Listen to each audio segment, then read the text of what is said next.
الحمد لله وكفى والسلام على عباده الذين اصطفى أما بعد أعوذ بالله من الشيطان الرجيم بسم الله الرحمن الرحيم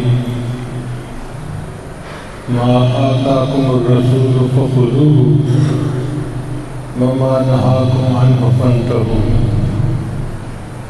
وقال رسول الله صلى الله عليه وسلم عليكم بسنتي وسنة الخلفاء الراشدين المهديين سبحان ربك رب العزة عما يصفون وسلام على المرسلين والحمد لله رب العالمين اللهم صل على سيدنا محمد وعلى آل سيدنا محمد وبارك وسلم۔ نمازی جب نماز پڑھ رہا ہو تو اسے امام کی اقتداء کرنی لازم ہوتی ہے۔ اگر امام سجدہ کرے اور مقتدی رکوع کرے یا امام کی پیروی نہ کرے تو اس کی نماز قبول نہیں ہوتی۔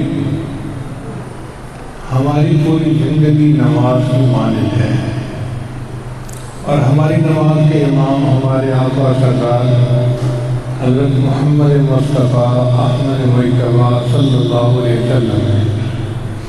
تو ہمیں چاہیے کہ ہم ہر کام میں نبی علیہ السلام کے اعمال کی پیروی کریں۔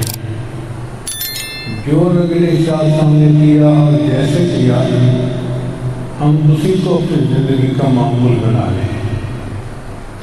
اس طرح کریں گے تو زندگی کی نماز قبول ہوگی، اگر کوتاہی ہوئی تو زندگی کی نماز قبول نہیں ہوگی۔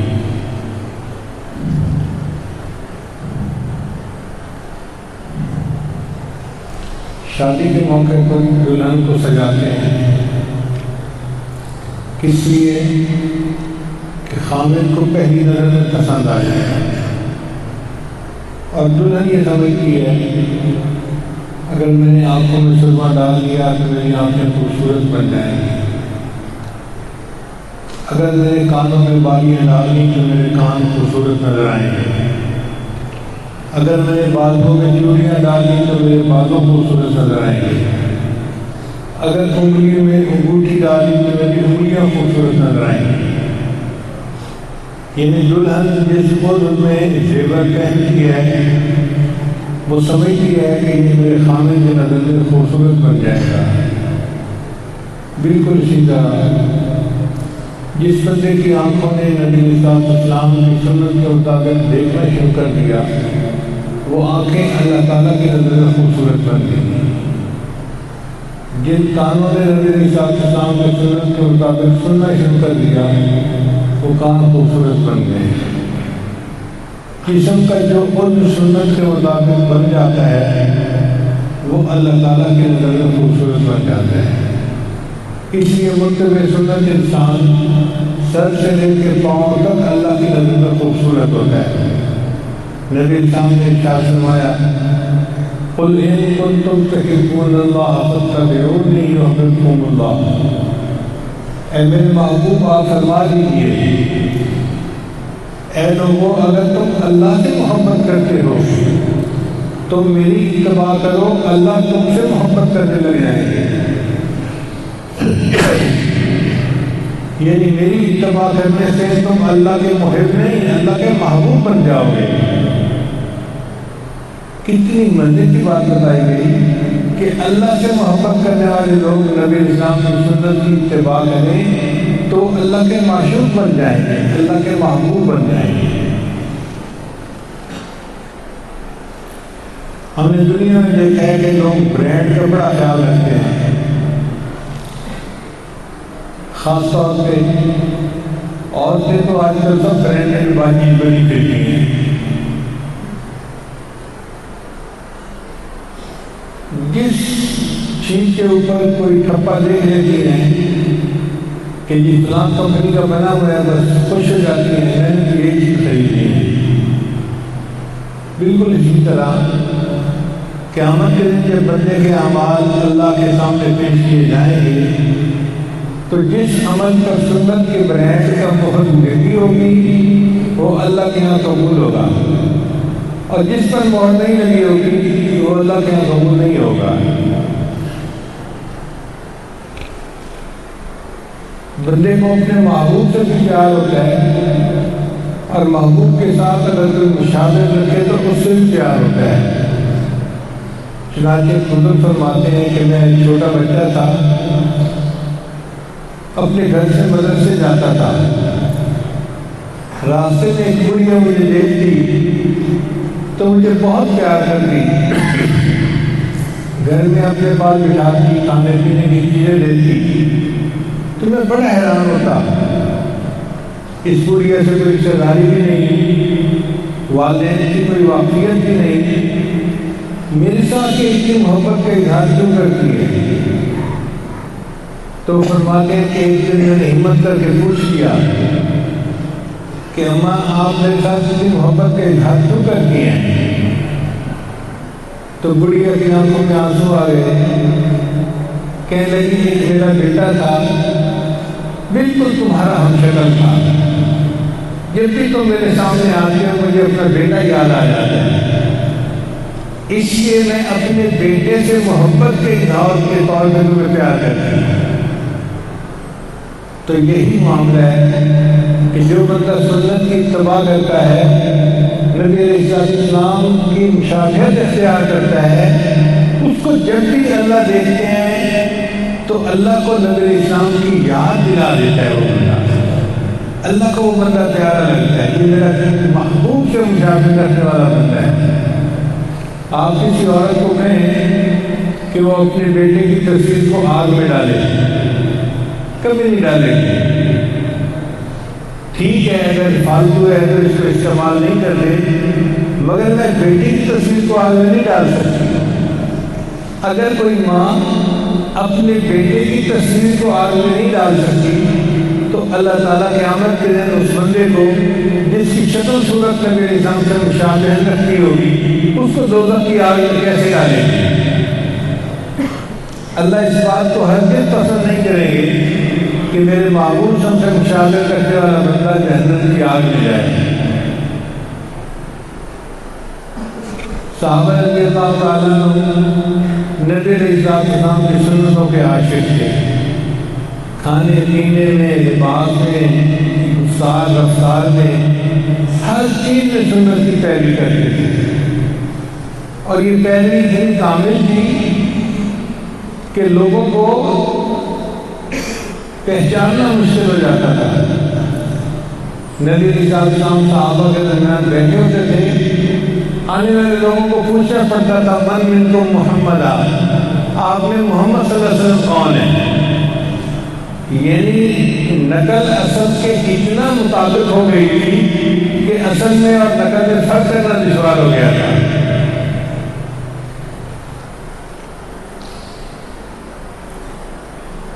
نبی علیہ السلام جب غار حرا سے تشریف لائے تو خدیجہ کبریٰ رضی اللہ تعالیٰ عنہ نے پوچھا آپ کیا محسوس کر رہے ہیں؟ تو نبی علیہ السلام نے فرمایا کہ مجھے لگتا ہے کہ کہیں مجھے موت ہی نہ آ جائے۔ انہوں نے جواب دیا کرنا ہرگز نہیں، انکا لتصل الرحم، آپ سے رحمی کرنے والے ہیں، وتحمل الکل، اور لوگوں کا بوجھ اٹھانے والے ہیں، وتکسب المعدوم، اور جس کے پاس کچھ نہیں ہوتا اس کو کما کے کھلانے والے ہیں، وتقرئ الضیف، اور آپ تو مہمان کا اکرام کرنے والے ہیں، وتعین علی نوائب الحق، اور آپ حق کی باتوں کی مدد کرنے والے ہیں۔ تو انہوں نے نبی علیہ السلام کی 5 صفتیں گنوائی۔ حدیث پاک میں آتا ہے کہ جب کفار کی سختی بہت بڑھ گئی تو صحابہ کرام نے نبی علیہ السلام سے اجازت دی کیا ہم بھی حبشہ ہجرت کر کے چلے جائیں؟ تو نبی علیہ السلام نے صحابہ کرام کو اجازت دے دی کہ حالات کی سختی کا تقاضا یہی ہے کہ آپ لوگ حبشہ چلے جائیں۔ چنانچہ سیدنا صدیق اکبر بھی اپنے گھر سے نکلے کہ میں حبشہ ہجرت کر کے جاتا ہوں۔ مکہ مکرمہ کے باہر میں تو قریش کے سرداروں میں سے ایک سردار ملا، اس نے پوچھا وہ اگر کہاں جا رہے ہو؟ تو آپ نے بتا دیا کہ میں تو ہجرت کی نیت سے حبشہ جا رہا ہوں۔ اس نے کہا نہیں، انک لتحمل الرحم، آپ سے رحمی کرنے والے ہیں، وتحمل الکل، بوجھ اٹھانے والے ہیں لوگ، وتکسب المعدوم، وتقرض الضیف، وتعین علی نوائب الحق۔ جو نبی علیہ السلام کی سیرتیں خدیجہ الکبریٰ رضی اللہ تعالیٰ عنہ نے گنوائی تھی، ایک کافر نے وہی سیرتیں ابو بکر صدیق نام کی گنوائی تھی۔ اتنی ان کو کامل اتباع حاصل تھی نبی علیہ السلام کی کہ کفار بھی ان کی اس اتباع کے اوپر گواہیاں دیا کرتے تھے۔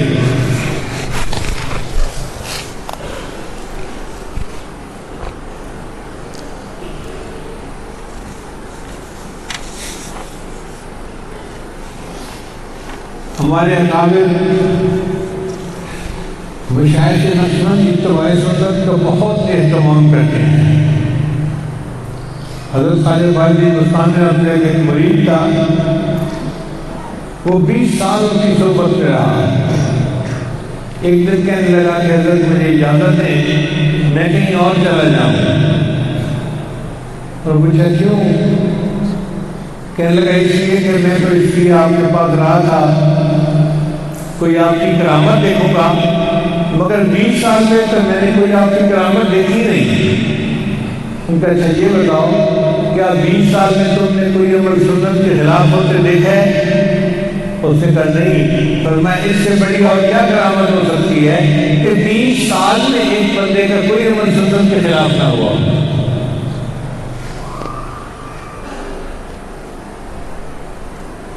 عشق کے رنگ میں رنگ جاؤ میرے یار، اللہ تعالیٰ نے نبی علیہ السلام کی عشق کے رنگ میں ایسا رنگ دے کہ ہر کام ہم سنت کے مطابق کرنے والے بن جائیں۔ ہمارے اکابر علماء دیوبند کا بھی یہی شیوا تھا۔ چنانچہ حضرت قاسم نانوتوی ہم دیکھے وارنٹ نے گرفتاری جاری کر دی انگریز نے۔ حضرت کو پتہ چلا کہ فرنگی مجھے گرفتار کرنا چاہتے ہیں، تو آپ رپوش ہو گئے، چھپ گئے۔ تیسرے دن پھر آپ مسجد میں آ گئے۔ لوگوں نے کہا حضرت آپ کے وارنٹ گرفتاری جاری ہو چکے اور آپ پھر لوگوں میں آ گئے۔ تو حضرت نانوتوی نے فرمایا کہ ہاں، مجھے نبی علیہ السلام کی مبارک زندگی میں غار ثور کے اندر 3 دن کی روپوشی نظر آتی ہے۔ میں نے سنت کی اتباع سے 3 دن روپوشی اختیار کر لی، اب اگر انگریز مجھے پکڑ کے پھانسی بھی چڑھا دے میں چڑھنے کے لیے تیار ہوں۔ اس سے اندازہ لگائیے کہ ہمارے اکابر سنت کی اتباع میں کتنی سختی کیا کرتے تھے۔ جب دارالعلوم بنا تو حضرت نانوتوی نے اس نے ایک پودا لگوایا گلاب کے پھول کا۔ روزانہ صبح آتے اور اس پودے کو دیکھتے اور پھر مالی سے پوچھتے کہ یہ پودا ٹھیک ہے نا، تم اسے پانی تو دیتے ہو؟ ایک دن اس نے کہہ دیا حضرت پودے تو بہت سارے ہیں، اس پودے میں کون سی خاص صفت ہے آپ جب بھی آتے ہیں اسی کو دیکھتے ہیں، اسی کے بارے میں پوچھتے ہیں؟ تو حضرت نانوتوی نے فرمایا وہ اس لیے کہ یہ گلاب کے پھول کا پودا ہے، اور میں نے حدیث پاک میں پڑھا ہے کہ نبی علیہ السلام کے جسم اندر سے جو خوشبو آتی تھی گلاب کی خوشبو اس سے سب سے زیادہ قریب تھی، اس لیے میں نے گلاب کا پودا لگوایا ہے، اس کی خوشبو آئے گی مجھے نبی علیہ السلام کی خوشبو کا یاد آ جائے گا۔ کتنی محبت ہوگی دل کی۔ حضرت مدنی رحمۃ اللہ علیہ مدینہ سے دیوبند تشریف لائے، آپ نے اسی باغ میں کیکر کا پودا لگوا دیا۔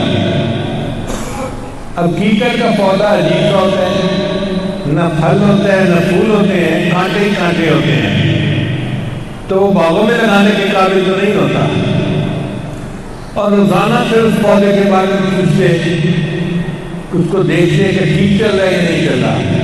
تو ایک دن مالی نے پوچھ لیا، کیکر کا پودا بھی کوئی ایسا ہے کہ اس کے بارے میں بندہ اتنی فکر کرے، آپ نے باغ میں کیکر کا پودا کیوں لگوایا؟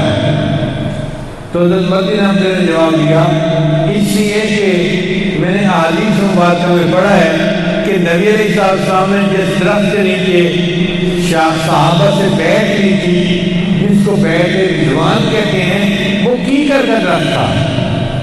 تو میں نے کیکر کا درخت اس لیے لگایا، میں اس درخت کو دیکھا کروں گا، مجھے اپنی آقا کی یاد آیا کرے گی۔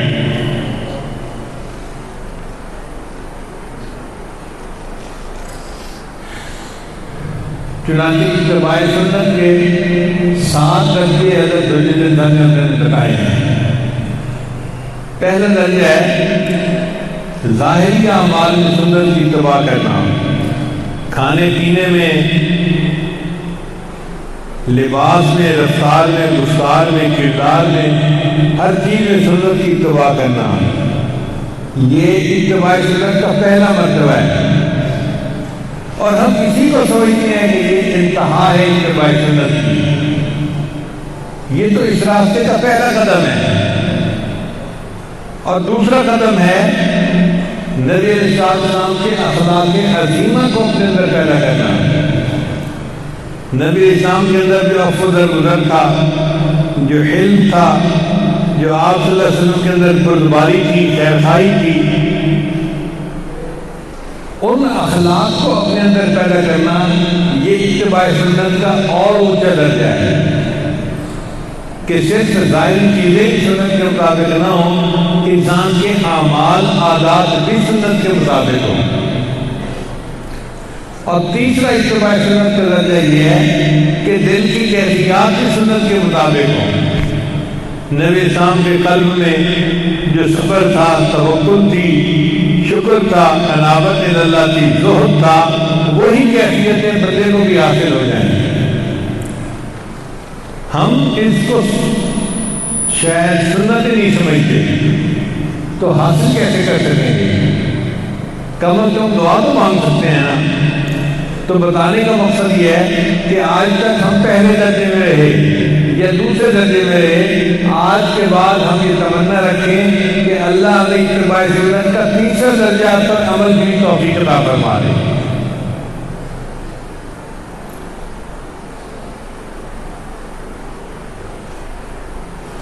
پھر اتباع سنت کا چوتھا درجہ یہ ہے کہ انسان کے اندر کمالات ولایت آ جائیں، نفس مطمئنہ کی جو خصوصیات ہیں وہ بندے کے اندر ظاہر ہوں۔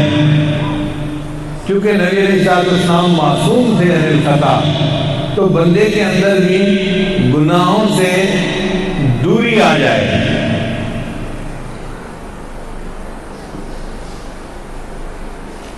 یہ چیز تمکین قلب کے بغیر حاصل نہیں ہوتی۔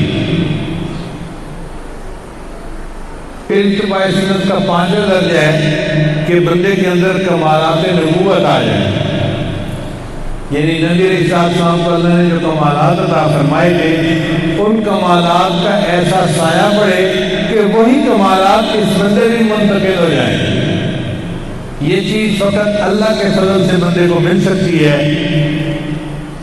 ذالک فضل اللہ یؤتیہ من یشاء۔ پھر اتباع سنت کا چھٹا درجہ یہ ہے کہ کمالات اولو العزم اس کو حاصل ہو جائیں، یعنی صرف کمالات نبوت نہیں، جو اولو العزم انبیاء کی کمالات تھے ان کا بھی پرتاؤ پڑے بندے کے اوپر، اور بندے کو وہ کیفیات بھی حاصل ہو جائیں۔ اس کا بھی معاملہ اللہ کے فضل کے ساتھ ہے۔ اللہ جس پر فضل فرماتے ہیں اس کو یہ نعمت عطا فرما دیتے ہیں، ورنہ اپنی محنت سے یہ چیز حاصل نہیں ہو سکتی۔ اور پھر اتباع سنت کا جو آخری درجہ ہے وہ وہ ہے کہ محبوبیت کا جو کمال نبی اسلام کو اللہ نے حاصل کیا، عطا فرمایا تھا، وہ بندے کو بھی حاصل ہو جائے۔ اور یہ چیز تب نصیب ہوتی ہے جب بندہ مشرق محمدی کے حاصل کرنے والا بن جائے۔ اس کا بھی معاملہ بندے کے عمل پہ موقوف نہیں، اللہ کی رحمت پر موقوف ہے۔ بس بندہ اللہ سے دعا مانگے، اے اللہ مجھے نبی اسلام کے مشرق والی زندگی عطا فرما دے۔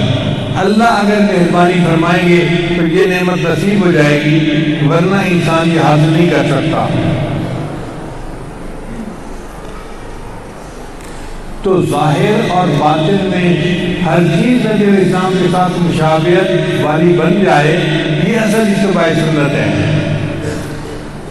وہی سمجھا جائے گا شیدائے جمال مصطفیٰ، وہی سمجھا جائے گا شیدائے جمال مصطفیٰ، جس کا قال قال مصطفیٰ و حال حال مصطفیٰ، جس کا قال بھی نبی اسلام کے قال کی مانے لو اور حال بھی نبی اسلام کے حال کی مانے لو، وہ شیدائے مصطفیٰ سمجھا جائے گا۔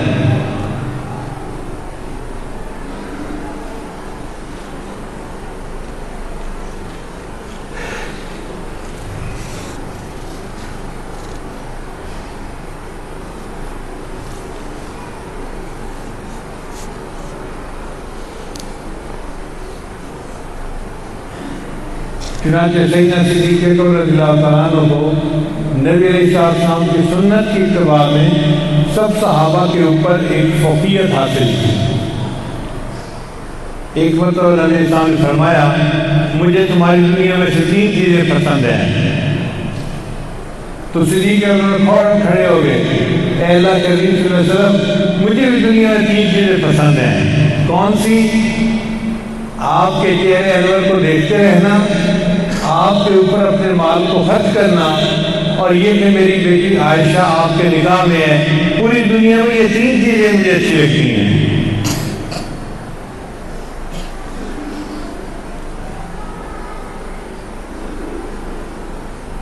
علامہ اقبال نے ابوبکر صدیق کے بارے میں عجیب شعر کہا ہے، امن الناس پر مولائے ما۔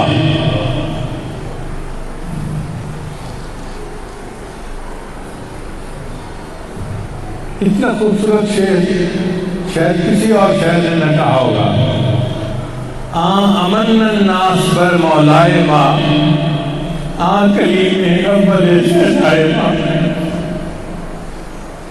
کہ میرے آقا صلی اللہ علیہ وسلم وہ تو طور سینہ کی مانند تھے جن کے اوپر اللہ کی تجلی پڑ رہی تھی، اور ابوبکر صدیق لانو آپ اس کے پہلے کلیم ہیں۔ امن الناس بر مولائے ما، کلیم اول شہدائے ما۔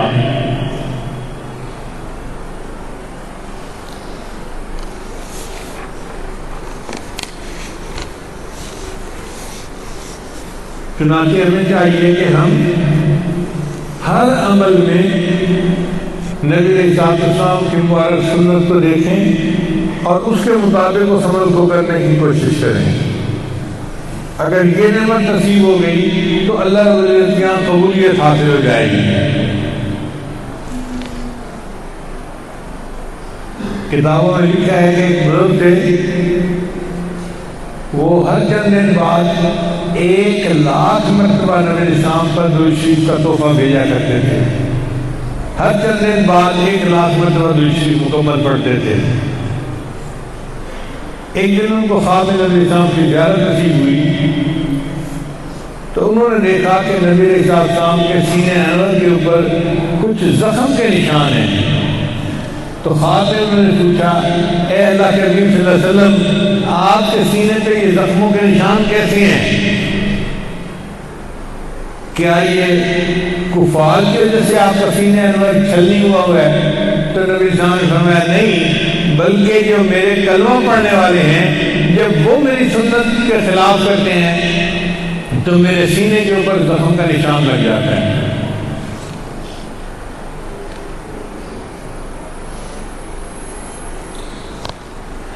مجھے کافروں سے گلہ نہیں، وہ تو کافر تھے، وہ تو مانتے ہی نہیں تھے، مجھے گلہ اپنوں سے ہے، کلمہ پڑھتے ہیں، میری غلامی کے دعوے کرتے ہیں، لیکن جب عمل کا وقت آتا ہے تو سنت کو بھول جاتے ہیں۔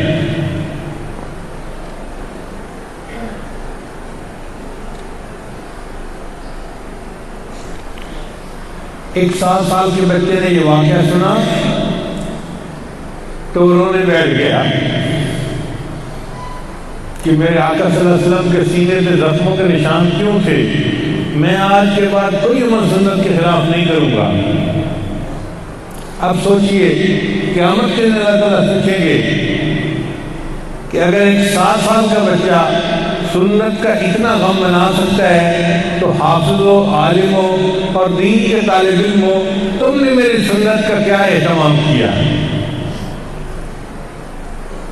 ہم بھی سنت کو وقی سمجھیں اور ہر کام سنت کے مطابق کرنے کی کوشش کریں۔ کاش کوئی ہم میں سے حضرت حذیفہ رضی اللہ عنہ کا جانشین ہوتا۔ سیدنا حذیفہ رضی اللہ عنہ کا واقعہ ہے کہ انہوں نے ایک ملک کو فتح کیا، وہاں پر کھانا کھانے کے لیے بیٹھے تو ان کے ساتھ مقامی سردار بھی تھے۔ اب کچھ کھانا کا حصہ تھا جو ان کے ہاتھ سے چھوٹ کر نیچے گر گیا۔ وہ لوگ اس کو ناپسند سمجھتے تھے کہ گری ہوئی چیز کو اٹھا کے پھر کھایا جائے،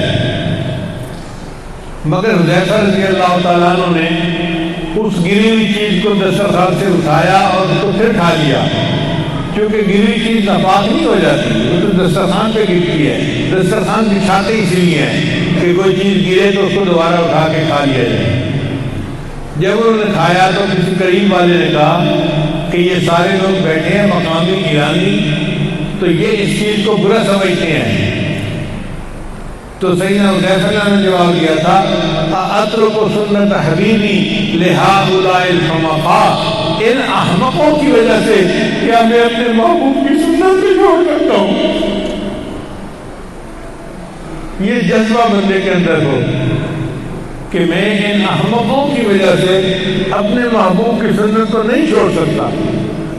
اس لیے ہم جہاں بھی ہوں ہر کام کو نبی اسلام کی سنت کے مطابق کرنے کی کوشش کریں اور ادھر ادھر کی کوئی پرواہ نہ کرے سنت کے معاملے میں۔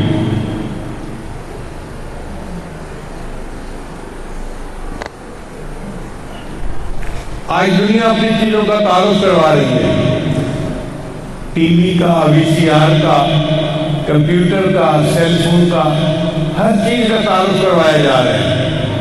قیامت کے دن اگر نبی علیہ السلام نے ہم سے پوچھ لیا کہ میرے کلمہ پڑھنے والوں، جب دنیا اپنی چیزوں کا تعارف کروا رہی تھی، کیا تم نے میرے قرآن کا، میرے اسلام کا اور میری سنت کا تعارف کروایا؟ لوگوں کے پاس تو تانبا تھا تو انہوں نے تانبے کو سونا بنا کے پیش کر دیا تھا، اور تم تو وہ تھے کہ جن کے پاس اصلی سونا موجود تھا۔ تم نے کیوں میری سنت کی نمائندگی نہیں کی اور لوگوں کے سامنے سنت کی عظمت کو کیوں نہیں پسند ظاہر کیا؟